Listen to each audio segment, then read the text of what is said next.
네, 기도하고 시작하겠습니다. 사랑하신 하나님 아버지, 오늘도 저희가 주중 모임으로 이렇게 모였습니다.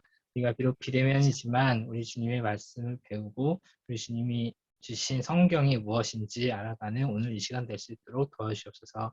예수님의 이름으로 기도드렸습니다. 아멘. 잠시만요.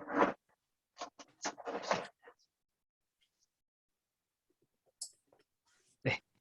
오늘은 성경론 7번째 시간입니다. 벌써 7번째 시간이 됐어요. 7번째 성경의 정경성에 대해서 한번 같이 얘기를 나눠보도록 하겠습니다. 성경의 정경성이란 결국 성경 목록의 범위를 의미하는데요. 그래서 사실 우리가 지금 들고 있는 창세기부터 요한계시록까지의 66, 66번의 성경이 사실 우리에게는 그냥 주어진 것이지만 참 감사하죠. 근데 사실 이 66권이 정해지기까지 수많은 하나님의 섭리가 있었어요. 수많은 어떤 역사가 있었는데 오늘 그 역사를 같이 보면서 그 역사를 보는 건 조금이고 그 역사에 따라서 성경이 우리에게 주어진 성경이 왜 하나님의 말씀이라고 땅땅땅 할 수 있는가에 대해서 우리 믿음의 선배들이 쌓아왔던 그런 것들에 대해서 얘기를 나누도록 하겠습니다. 자, 첫 번째로 정경성이라고 했는데요. 사실 정경성이라는 어떤 특별한 성격으로 규정하기보다는 성경에 정경이 있다 라고 오늘 제목을 좀 이해하시면 좋을 것 같아요. 그럼 반대로 정경이 아닌 게 있다라는 거잖아요. 자, 그러면 정경이 무엇인지 정경의 의미가 첫 번째로 나옵니다. 자, 신적인 권위를 가지고 우리의 신앙과 생활의 규범이 되는 성경의 목록입니다. 즉 성경의 목록인데 신적인 권위, 하나님의 권위가 있다는 거예요. 자, 그럼 반대로 정경이 아닌 게 있겠죠. 정경이 아닌 것들을 우리는 외경, 위경, 가경 이렇게 해서 다 이제 가짜 성경이다 이렇게 부르긴 하는데요. 뭐가 있을까요? 예를 들면은 제가 이렇게 떠오르는 게 예를 들어서 우리가 이제 원래 복음서를 4개만 알고 있죠. 마태마가 누가 요한 4개만 알고 있는데 예를 들면 베드로 복음 이런 복음서가 있어요. 외경 중에. 그리고 마카비 전후서 약간 이런 게 있거든요. 그건 이제 신구약 중간사를 다루는 그런 게 있는데 주로 이제 외경이나 미경이 그러니까 가경 이렇게 그러니까 정해진 66권의 성경 내에 뭔가 이것도 성경 아니냐? 라고 누가 이렇게 좀 그러니까 사실 외경이라고 해서 전혀 엉뚱한 사람이 쓴 책도 있지만 꽤나 예수님의 생일을 다루고 약간 그런 책도 있거든요. 근데 그런 책들의 여러 가지 특징 중에 하나가 주로 신구약 중간사를 다뤘다거나 혹은 예수님의 생일을 다루면서 그걸 이제 구속사적인 관점이 아니라 어떤 신비주의적 관점에서 좀 풀었다거나 약간 좀 그런 그러니까 하나님이 성경을 통하여 드러내고자 하는 그런 구속사의 관점에 좀 어긋난 그런 것들을 우리는 외경이라고 부릅니다. 자, 그 외경이 뭔지, 정경과의 구별점 뭔지 그건 조금 이따가 볼게요. 자, 그래서 우리가 예전에 혹시 맥체인 제가 가이드 그때 할 때 신구약 중간사 잠깐 얼핏 하면서 넘어갔는데 이제 이렇게 바벨론에 끌려갔다가 이스라엘 백성들이 끌려갔다가 돌아와서 에스더, 느헤미야 이런 지도자들에 의해 유대 민족, 유대 성전이 다시 재건이 되고요. 그리고 그 이후에 또 망했다고 했죠. 스가랴, 말라기 이런 선지자들 활동하면서 다시 한번 2차 성전을 위시한 다시 그 재건된 백성마저도 무너졌다고 했잖아요. 그 신구약 중간사가 약간 침묵의 400년이라고 해서 사실 하나님이 그 기간에 예수님이 다시 사역을 시작하는 재창조가 완전히 일어나기 전까지 그 기간 동안 그 구체적인 의도는 모르지만 어쨌든 하나님께서는 그 기간에 계획적으로 의도적인 어떤 침묵의 기간을 지키셨단 말이야. 근데 그 기간에 예를 들어서 그 기간은 사실 그 기간이 완전히 침묵만 있었던 게 아니라 하나님이 그 기간에서도 어떻게 뭔가 계시를 하셨다. 물론 이제 하나님이 그 기간에 사역을 하셨어요. 그게 우리가 예전에 순모임했던 교재에서도 그 중간사 때 다뤄졌던 그러니까 중간사 때 일어났던 하나님의 섭리를 다루고 있기는 한데 어쨌든 직접적인 그때도 하나님의 계시가 있었다. 그러니까 이런 식으로 해서 성경의 전체적인 맥락을 좀 흐리게 되는 그런 게 외경이거든요. 그래서 그런 그런 것들을 살펴보려면 어떤 걸 보시면 되냐면은 주로 예를 들면은 뭐 불교에서 갑자기 뜬금없이 이것도 정경이다 뭐 이렇게 나오진 않을 거 아니에요? 그래서 외경을 사용하는 대표적인 이제 그 종교가 이제 가톨릭인데요. 이번에 보면 정경의 목록이 2번 먼저 볼게요. 그래서 가톨릭의 정경에는 구약에 아까 말했던 이제 그런 외경들이 7번이나 더 포함되어 있습니다. 그리고 이제 유대인은 신약을 사용하지 않죠. 이제 구속자로서 예수님을 믿지 않기 때문에 신약을 사용하지 않고 구약 39권을 우리가 동일하게 사용하지만 순서와 편지가 조금씩 다릅니다. 그거는 오늘 책을 보면서 좀 확인하시고요. 사실 우리가 뭐 외경이 무엇인지 이런 거에 대해서는 물론 이제 알면 좋기는 한데 그리고 외경도 루터가 그랬죠. 외경도 일정한 가치가 있긴 있어요. 그렇지만 우리는 지금 우리의 수준은 외경까지 다룰 수준이 안 되죠. 우리는 지금 우리의 성경만 다루기도 힘들기 때문에 외경만 있다 하지만 넘어가고 이제 구약과 신약의 정경에 대해서 보도록 하겠습니다. 자, 구약이 이제 창세기부터 시작해서 모세가 저술한 책으로부터 여러 선지자들이 활동한 뭐 스가랴 말라기, 학개 스가랴 말라기까지 이어지잖아요. 그것들이 이게 정말 우리에게 주어진 성경으로서 하나님의 말씀이다 라는 조건은 제일 먼저 이스라엘 선지자들에 의해 기록되어야 되고요. 그것을 하나님의 백성들, 당시 이제 선택받았다 이스라엘 백성들이겠죠. 하나님의 백성들이 그 말을 선지자의 말을 받아들이고 그리고 신약 시대에 가서 이게 진짜 하나님의 말씀이다라고 예수님이 땅땅땅 쳐주세요. 그 범위 안에 있는 것만 우리는 구약 시대의 정경으로 받아들입니다. 그래서 구약 정경의 기준은 저자가 선지자이며 예언의 은사를 받은 사람이어야 되고요. 그리고 그러면은 그 선지자란 도대체 무엇인가? 누구인가? 선지자는 그의 말이 참된 종교, 참된 하나님의 말씀과 일치되어야 되고요. 그의 예언이 성취되어야 돼요. 그리고 성취식이 조금 다를 수 있어요. 예를 들어서 이사야의 많은 말씀은 신약 시대에 와서 예수님에 의해서 성취가 됐죠.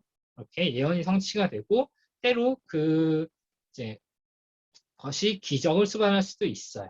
그게 이제 선지자의 표지고 그 선지자가 지은 책이 정경이 될 수 있습니다.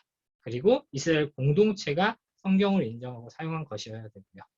네. 이 공동체가 인정했다. 이거는 신약에서도 굉장히 중요합니다.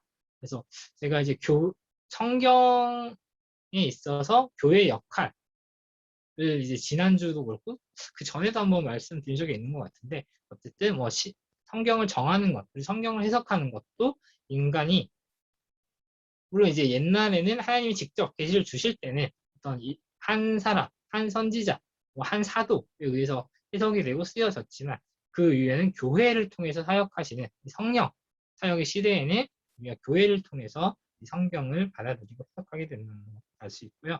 그리고 구역의 3구분과 2구분은 그냥 참고로 알아두세요. 그 둘 다 이거 예수님이 말씀하신 것인데요. 예수님이 구약을 칭할 때 당시 이제 구약이라는 단어가 없었잖아요. 구약이 뭐지? 올 테스티먼 아무튼 모르겠다. 자, 당시 구약이라는 단어가 없었잖아요. 그래서 예수님이 항상 이렇게 말씀을 하시면서 너희가 이런 교훈을 깨달아라. 이런 게 모세의 율법이고 예언이고 시편이다. 이런 너희가 이웃을 사랑하고 하나님을 사랑해라. 이것이 율법이요 선지자니라. 이렇게 말씀하시거든요. 이 말인즉슨 이렇게 해라. 이렇게 하지 마라. 이게 너희가 믿는 성경의 내용 아니냐. 이게 너희가 받아들였던 너희 조상들부터 받아들여졌던 성경이 아니냐라고 하시면서 하셨던 말씀이 율법과 선지자 이런 말씀하시거든요. 그래서 그런 율법과 선지서, 율법과 예언서 그리고 그런 성문서, 시편 이런 것들 범위 안에 들어가야 성경입니다. 그래서 구약이 정경으로 인정받는 핵심은 그리스도께서 인정하셨다. 로 받아들이시면 되겠습니다. 예수님께서 인정하셨으면 우리는 더 이상 이 일을 할 필요도 없고 이유도 없고 이렇게 여지도 없죠. 자, 구약은 그렇게 알아두시면 되고요. 자, 신약은 조금 더 복잡합니다. 그러니까 복잡하다는 게 뭔 말이냐면은 그러니까 이 일을 하실 때 조금 더 유의하시면 돼요. 그 자체가 어렵다거나 그런 건 아닌데요. 자, 보시면요. 첫 번째 일단 첫 줄 보시면 성경을 기록하게 하신 하나님이 교회로 하여금 성령으로 영감된 책을 받아들이려고 섭리하신 결과로 신약의 정경성이 확정이 됩니다. 자, 여기서 주어, 주체가 교회, 그리고 인간, 어떤 공의가 아니라 하나님이시라는 데 좀 주목을 하시면 좋겠어요. 자, 그래서 교회가, 물론 이제 교회라는 공동체가 우리가 어떤 성경을 받아들이고 그 성경을 어떻게 읽을 것인가 교회라는 공동체 안에서 해석되고 인정이 되지만 그거를 교회가 성경을 만든 것이다 라고 오해를 하는 게 아니라 성경이 교회를 만들었고 그래서 그 교회가 자신들을 만든 성경이 무엇인지를 깨닫는 거라고 이해하시면 돼요. 이게 좀 적절한 표현일지 모르겠는데 말하자면은 발명이 아니라 발견으로 이해하시면 됩니다. 교회가 새롭게 만들어낸 게 아니라 이미 있었던 성경, 이미 있었던 진리들을 교회가 알아가는 과정에서 신약의 정경성이 확정이 됐어요. 그래서 조금 더 구체적으로 보면요. 신약의 정경의 결정 기준은 자, 구약은 선지자가 썼어야 됐잖아요. 모세오경도 모세가 썼죠. 그렇죠? 창세기, 출애굽기 이런 것도 모세가 썼고 그 이후에 사무엘상 누가 썼지? 기억이 안 나요. 죄송합니다. 저자 기억이 안 나네요. 아무튼 구약도 그랬듯이 신약도 사도가 썼던 것만 신약으로 인정될 수 있습니다. 자, 그렇다면 사도란 무엇인가? 일반적으로 사도라고 하면요. 일반적으로 이제 12사도를 의미하긴 하는데 그 12사도의 어떤 뭐 숫자적인 개념에 주목하지 않고 어떤 개념적인 사도의 정의를 보시면요. 예수님을 직접 뵙고 예수님께서 직접 택하시고 예수님께서 직접 가르친 사람들을 우리는 사도라고 부르거든요. 그래서 당연히 12제자는 당연히 들어가겠죠. 그 정의에 의하면. 그리고 예를 들면은 뭐 누가복음과 사도행전을 썼던 누가 같은 경우는 오늘 책에서 나옵니다. 한번 찾아보세요. 기억이 안 나요, 저도. 어쨌든 누가도 그 사도들이랑 밀접하게 교류하면서 예수님을 함께 모셨던 사람들이고 사도행전을 보면은 누가가 바울의 어떤 그 행적을 쓰면서 우리라는 표현을 쓰거든요. 그 말인즉슨 누가도 사도들과 같이 그 선교 일정, 선교 여행에 동참했던 사람들이거든요. 네, 그렇게 사도성이 인정돼야 신약으로 인정이 됩니다. 자, 이 사도성이 예를 들어서 바울은 막 그래서 자신의 사도성을 증명하기도 하잖아요. 사도성 논쟁은 오늘 뭐 메인 주제 아니라 넘어갈게요. 세지 않고 넘어가겠습니다. 자, 저자가 사도여야 된다. 그리고 내용이 정통적이어야 합니다. 사도들이 전한 교리 안에서 이제 그게 성경 쓰여진 것이어야 정경으로 인정될 수 있고요. 참고로 말씀드리면 그 정통적인 교리는 공식적인 신앙 고백, 예를 들면 사도신경으로 발전이 되죠. 그게 최초의 이제 교회 안에서의 공식적인 신앙 고백이고요. 사실 사도신경은 사도들이 이미 다 죽은 다음에 한 200~300년 있다 쓰여졌어요. 그런데 왜 우리가 사도신경이라고 부르냐면은 사도들의 정통적인 교리를 붙잡아서 쓰여진 신앙 고백이거든요. 그래서 우리 사도신경이라고 불러요. 그 말을 조금 더 뒤집어서 해석을 해보면 그 사도신경이라는 이제 우리 교회의 그 이제 뼈대가 되는 신앙 고백 안에서 해석될 수 있는 책을 우리는 신약의 정경이라고 볼 수 있습니다. 자, 하지만 아까 말씀드렸듯이 교리가 우선되고 성경이 정해진 게 아니라 성경이 정해지고 그것으로부터 교리가 도출됐고 그것에 비춰봤을 때 다시 성경이 무엇인지 본다는 그 선후 관계는 헷갈리지 마시고요. 자, 마지막으로 이제 이스라엘 백성이 받아들였어야 구약이었듯이 마찬가지로 교회가 공적인 예배와 가르침에서 어떤 목사님이 사적으로 그냥 우리 교인들만 이렇게 모였을 때 가르친 게 아니라 모든 교회가 공동체가 함께 사용했던 게 성경으로 인정받을 수 있습니다. 그래서 성경의 그 정경성을 적용을 해보면요. 첫 번째로 통독하기를 빼놓을 수가 없습니다. 자, 정경의 목록은 말하자면은 성경이 완전하듯이 정경의 목록이 완전하거든요.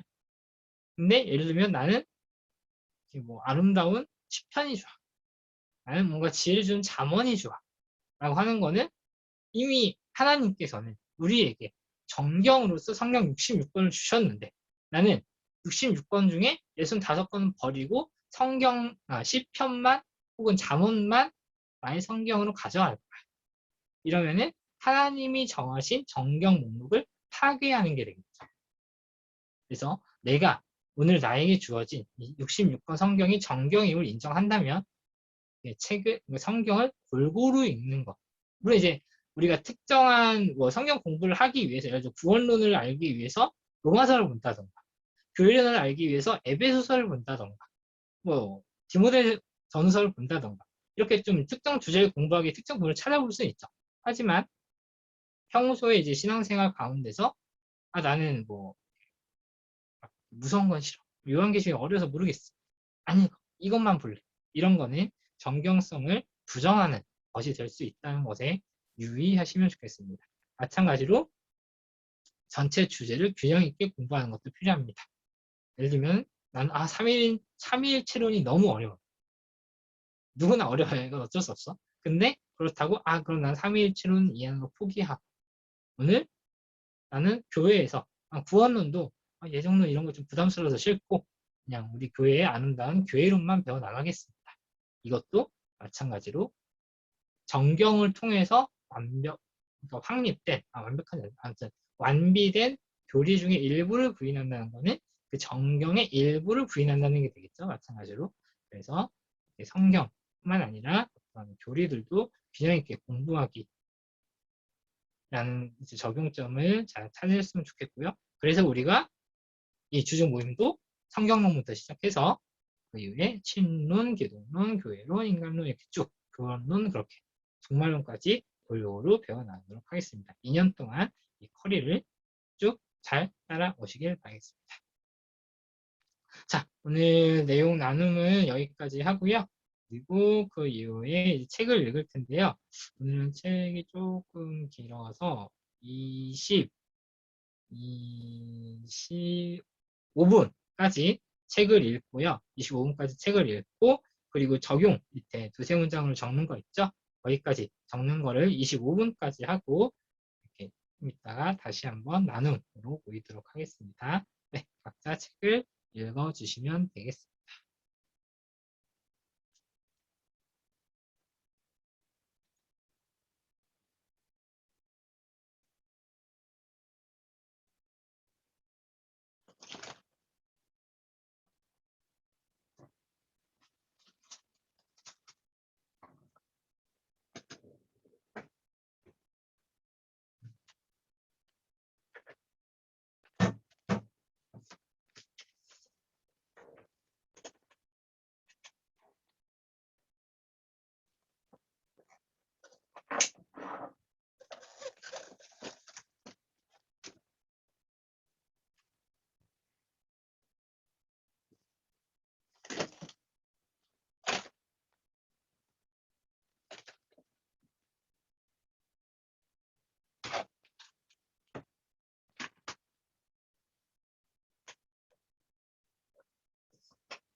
네, 여러분 25분까지 제가 말씀드렸었죠. 준비 되셨을 거라고 생각하고 저 먼저 나누겠습니다. 자, 정경성에 대한 적용. 저는 성경 66권이 보존되고 번역되어서 나에게 온 것은 또 하나의 기적이다. 성경 통독이 성경을 봤다는 깃발을 꽂는 행위가 아니라 정경을 정하신 하나님의 섭리에 순종하는 것임을 알아야 한다. 라고 저는 적었습니다. 다음은 성규 한번 해주실까요? 네.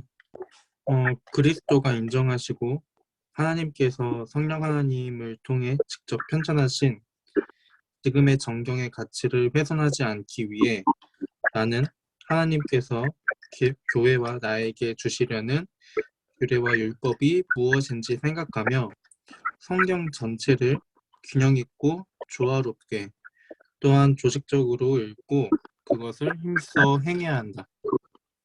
네, 감사합니다. 다음 재영이. 정경을 축소하거나 확대하지 않기 위해 이건 질문이고 네, 하나님이 주신 정경은 이미 확정되었고 그 말씀 외의 내용은 가려야 한다는 확고한 기준이 생겼다. 성경을 마음대로 해석해서도 안 되고 감정적으로 느껴서도 안 되고 특정한 부분만 받아들여서도 안 됨을 알게 된다.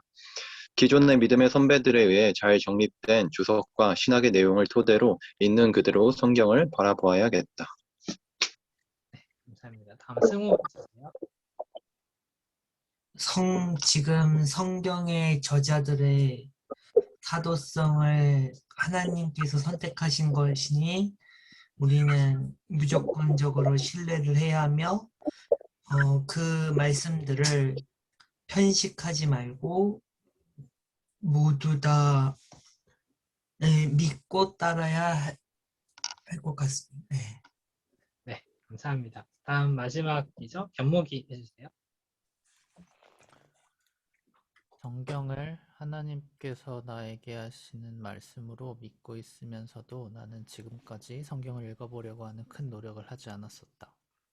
올해 시작한 맥체인 성경 읽기를 포기하지 않고 꾸준히 읽어서 조금이나마 하나님의 말씀을 가까이 하는 삶을 살아야겠다.